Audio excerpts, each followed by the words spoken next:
Tema katekese kebangsaan kali ini adalah Pancasila sebagai dasar dan semangat dalam bernegara dan menggereja. Pancasila berasal dari bahasa Sanskerta, yaitu panca dan sila. Panca berarti 5 dan sila berarti prinsip. Pancasila merupakan dasar ideologi negara Indonesia yang memuat secara lengkap prinsip tentang bagaimana kita berelasi dengan Tuhan dan sesama. Sila pertama, ketuhanan yang Maha Esa. Pada sila ini, kita sebagai warga negara Indonesia menyatakan bahwa kita percaya dan bertakwa kepada Tuhan yang disesuaikan dengan ajaran agama dan kepercayaan setiap orang. Selain itu, sila ini juga mengajak untuk saling menghormati antar umat beragama sehingga dapat tercipta kehidupan yang rukun. Sila kedua, kemanusiaan yang adil dan beradab. Sila ini memiliki makna bahwa kita sebagai warga negara diminta untuk memahami bahwa setiap manusia memiliki derajat yang sama. Sila yang ketiga, Persatuan Indonesia. Sila ketiga menyatakan bahwa semua keanekaragaman suku, bahasa, dan budaya menyatu dalam satu nama, yaitu Indonesia. Sila keempat, kerakyatan yang dipimpin oleh hikmat kebijaksanaan dalam permusyawaratan perwakilan. Sila keempat ini menyatakan bahwa dalam mengambil satu kesepakatan bersama, masyarakat Indonesia menggunakan metode musyawarah yang berhikmat. Masyarakat Indonesia dipimpin oleh hikmat kebijaksanaan. Hikmat memampukan manusia mengambil keputusan dengan bijaksana. Keputusan yang diambil dengan bijak diharapkan akan menciptakan suasana yang sejahtera bagi seluruh masyarakat Indonesia. Sila kelima, keadilan sosial bagi seluruh rakyat Indonesia. Sila kelima ini memiliki makna bahwa kita diminta untuk mengembangkan perbuatan luhur, menghormati hak-hak sesama, menjadi kewajiban sebagai warga negara agar tercipta keadilan bagi semua orang. Jika kita menarik benang merahnya, sila kedua sampai kelima meminta kita untuk saling menjaga dan membantu sesama, membela kebenaran dan keadilan, dan bekerja sama untuk kedamaian negara Indonesia. Kedamaian yang tercipta akan melahirkan kesejahteraan bagi seluruh warga negara. Kesejahteraan juga menjadi salah satu tujuan agar dapat tercipta kerajaan Allah di dunia, terutama bagi orang yang lemah, miskin, dan menderita. Selaras dengan negara Indonesia, Gereja Katolik juga memiliki dasar hukum. Yesus mengatakan bahwa dasar dari segala hukum ialah kasih, yaitu kasih kepada Allah dan kasih kepada sesama. Dalam 10 perintah Allah, ada perintah yang mengatur hubungan manusia dengan Allah dan manusia dengan sesama.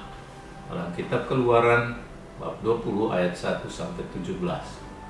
Sila pertama dalam Pancasila selaras dengan perintah Allah yang mengatur hubungan manusia dengan Allah, yaitu jangan menyembah berhala dalam perintah pertama, berbaktilah kepadaku saja dan cintailah aku lebih dari segala sesuatu.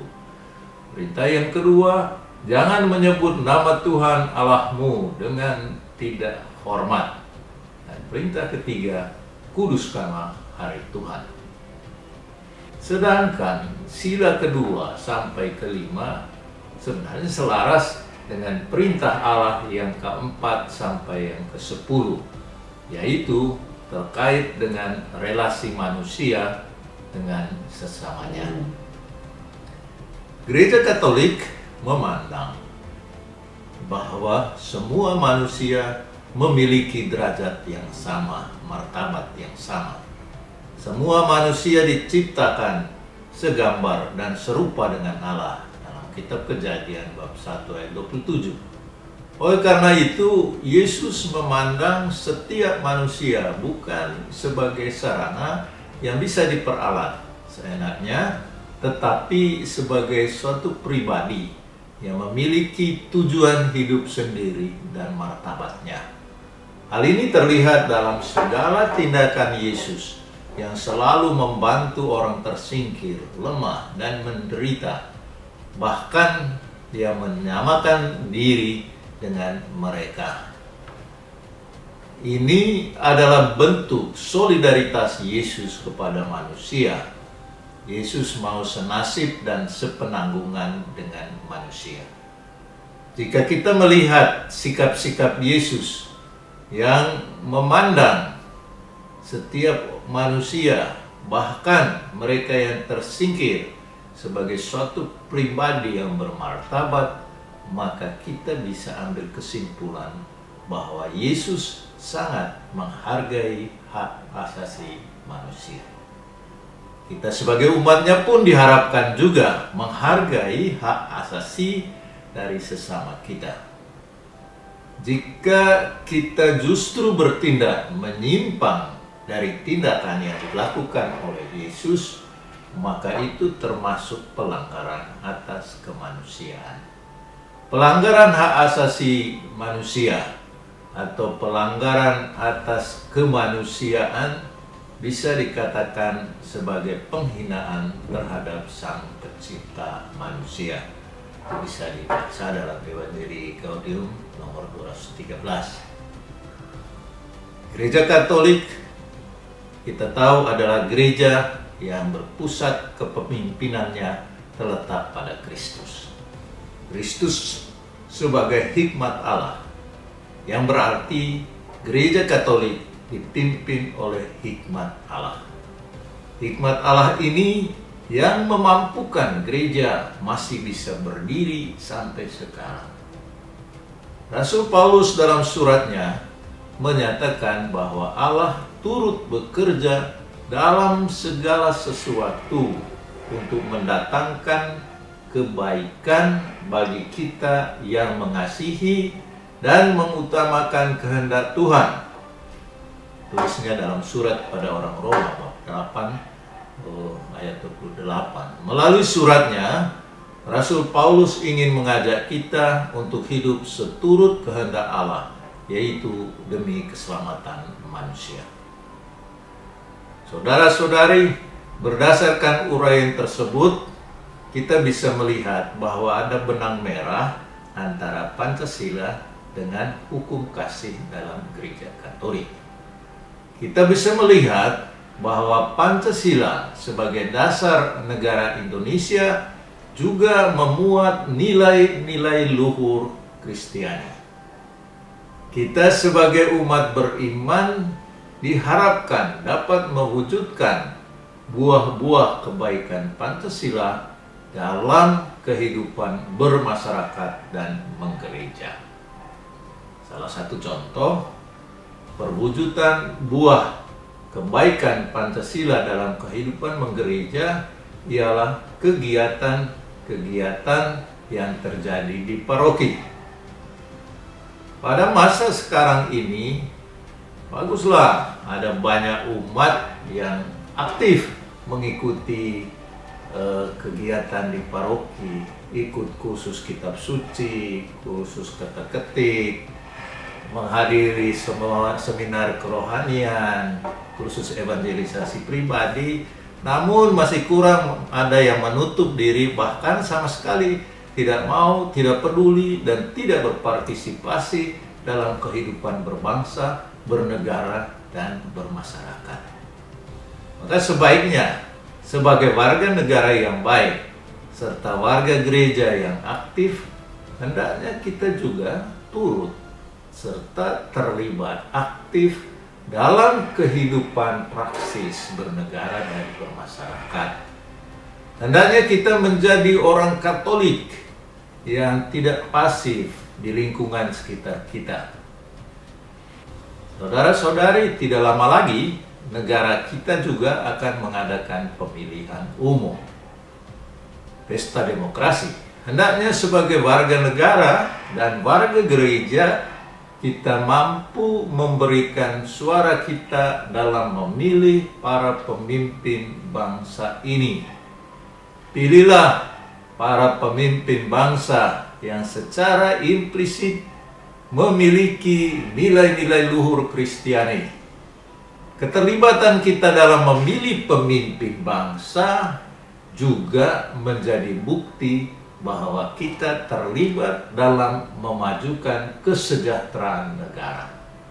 Memilih pemimpin yang tepat akan menghadirkan kesejahteraan serta sukacita bagi seluruh warga negara. Dalam media ini, saya juga hendak mengajak saudara-saudari untuk berjalan bersama dengan pemerintah. Dalam hal ini, berjalan bersama berarti sebagai warga bangsa ini, kita tidak hanya diam saja jika pemerintah mengambil atau membuat suatu keputusan yang dianggap atau dipandang tidak mewakili suara rakyat. Akan tetapi, dalam surat Rasul Paulus kepada jemaat di Roma, 13 ayat 1 dan 7-7, menyatakan bahwa setiap orang hendaklah takluk kepada pemerintah yang ada di atasnya. Lantas, barang siapa melawan pemerintah, maka artinya ia melawan ketetapan Allah. Karenanya jika seseorang berbuat baik, lebih baik dan sangat baik, maka ia tidak usah takut kepada pemerintah.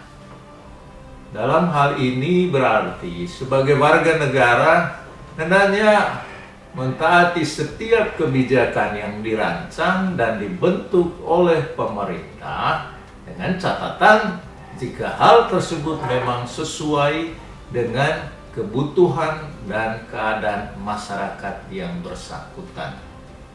Akan tetapi jika kebijakan yang dirancang dan dibentuk tidak sesuai dengan maksud kesejahteraan bersama dan kondisi masyarakat, hendaknya kita berani untuk menyuarakannya secara kritis dan bijaksana, sehingga segala kebijakan yang dirancang dan dibentuk dapat membawa kesejahteraan bagi warga negara dan keselamatan bagi negara juga.